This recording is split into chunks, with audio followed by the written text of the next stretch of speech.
a man arrives at a palace with nothing. His hands carry only flattened rice. His heart carries something deeper, a friendship that refuses to die. In the sacred lands of Dwarka, on the western coast of Gujarat, Krishna ruled as king. Not as a god demanding worship, but as a man who remembered every soul he ever knew. Sudama was one of them. Centuries before, they had studied together under the sage Sandipani. They had wrestled in dust. They had shared the kind of friendship that asks nothing and gives everything. But time had scattered them like seeds on the wind. Sudama's life had become a struggle. He lived in a small village, forgotten by fortune, his body thin from hunger, his clothes worn to threads. His wife watched their children sleep on empty stomachs. One night, desperation spoke louder than pride. "Krishna is king now," she whispered. "Why do you not go to him?" Sudama's first response was shame. How could he ask his childhood friend for help now? What would Krishna think of a man so broken? For days, he resisted. But a father's love is a force stronger than shame. He gathered a handful of flattened rice, poha, the poorest offering one could bring. It was all he had. With trembling steps, he walked toward Dwarka.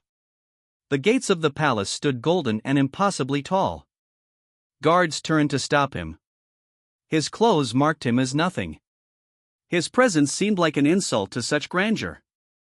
But when Krishna heard that Sudama had arrived, he did something the kingdom would never forget. The god king ran. He did not walk. He ran like a child seeing his brother after years of separation. He embraced Sudama with tears flowing freely. "My friend," Krishna said, "you have come. You have finally come." He washed Sudama's feet with his own hands. He fed him with the tenderness of a mother. And then, in the most ordinary moment, Sudama offered the handful of flattened rice. Krishna ate it as though it were the finest feast ever created. He ate it with such joy that Sudama understood, Krishna was tasting not the rice, but the love behind it. Everything changed in an instant. Sudama returned to his village to find transformation. Where his hut had stood, a palace now rose. His children played in courtyards of marble.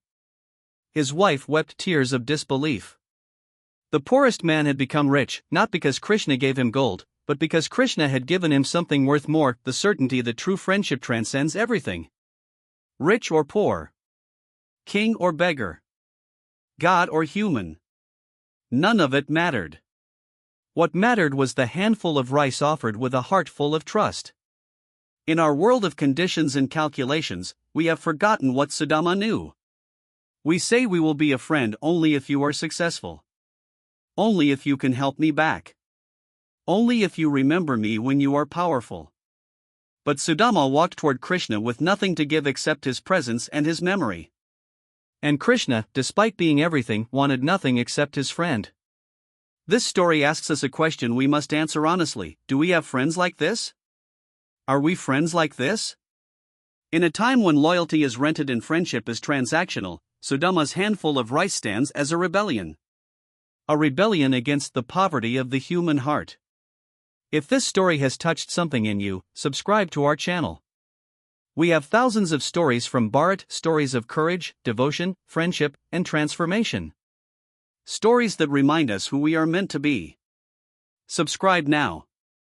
And join us on this journey through the soul of ancient India.